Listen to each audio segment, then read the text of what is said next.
یہ بہلول بھی اسی قبیلے کا فرد تھا، دجلہ کے کنارے مٹی کے گھروندے پاؤں پہ بناتا ہے اور انہیں مسمار کر دیتا ہے۔ وہ کبھی آپ نے دیکھا ہوگا کہ بچے ریت میں اپنا پاؤں رکھ کر کے اوپر سے ریت تھپک لیتے ہیں اور پھر پاؤں ہولے سے نکال لیتے ہیں، بچ جائے تو بڑے خوش ہوتے ہیں، اور جب کھیل ختم ہو جاتے تو اسے گرا دیتے ہیں اپنے ہاتھوں سے۔ بہلول بھی اسی شغل میں لگا ہوا ہے۔ بہلول یہ کام کر رہا ہے، گروندے بناتا ہے گراتا ہے، گروندے بناتا ہے گراتا ہے۔ بادشاہ گزرا، پوچھا بہلول کیا کر رہے ہو؟ ہنس کے کہا جنت کے مکان بنا رہا ہوں۔ کہا بیچتے ہو؟ ہاں بیچتا ہوں۔ کتنے کا؟ 10 روپے کا، سیل لگائی ہوئی ہے۔ بادشاہ مسکرا کے گزر گیا، دیوانہ ہے، مجنوں ہے، اپنی موج میں لگا ہے۔ پیچھے سے ملکہ زبیدہ بھی آ رہی تھی، اس نے بھی دیکھا، کہا بہلول کیا کر رہے ہو؟ کہا جنت کے مکان بنا رہا ہوں۔ کہا بیچتے ہو؟ ہاں 10 روپے کا بیچتا ہوں۔ 10 روپے بادشاہوں کے لیے کیا ہوتے ہیں؟ 10 درہم نکالے، اس کو دیا، اس نے دریائے دجلہ میں پھینک دیا۔ فقیر اتنی دیر تک فقیر نہیں بنتا۔ داتا صاحب فرماتے جب تک مٹی کا ڈھیلا اور سونے کی ڈلی اس کی نظر میں برابر نہیں ہو جاتا۔ اور ایک مکان کے گرد، ایک وہ گروندے کے گرد دائرہ لگایا، کہا یہ تیرا ہوا۔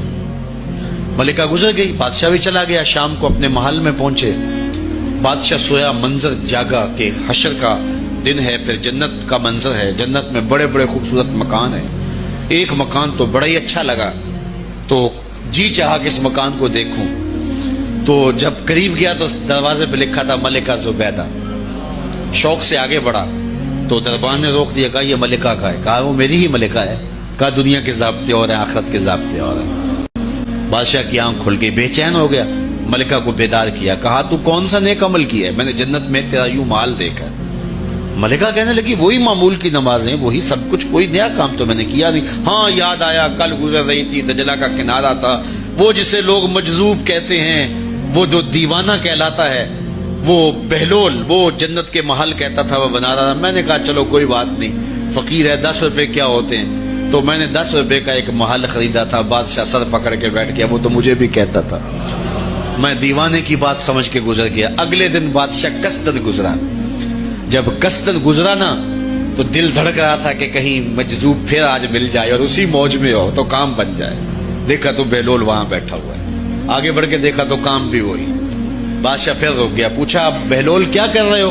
اب دل دھڑک رہا تھا کہ مجذوب ہے، کوئی اور بات کہہ دے تو چلو اچھا ہو کہ وہی جواب دے دے۔ اس نے وہی جواب دیا، جنت کے محل بنا رہا ہوں۔ بادشاہ کا کچھ دل ٹھہرا، پھر کہا اچھا بیچتے بھی ہو؟ ہاں ہاں بیچنے کے لیے بنا رہا ہوں۔ بادشاہ ادھر جیب میں ہاتھ ڈال رہا ہے اور ادھر پوچھ رہا ہے کتنے کا؟ کہا آدھی حکومت لگے گی۔ کہا کل تو 10 روپے کے بتا رہے تھے۔ کہا کل تم نے دیکھا نہیں تھا، آج سودا دیکھ کے لے رہے ہو۔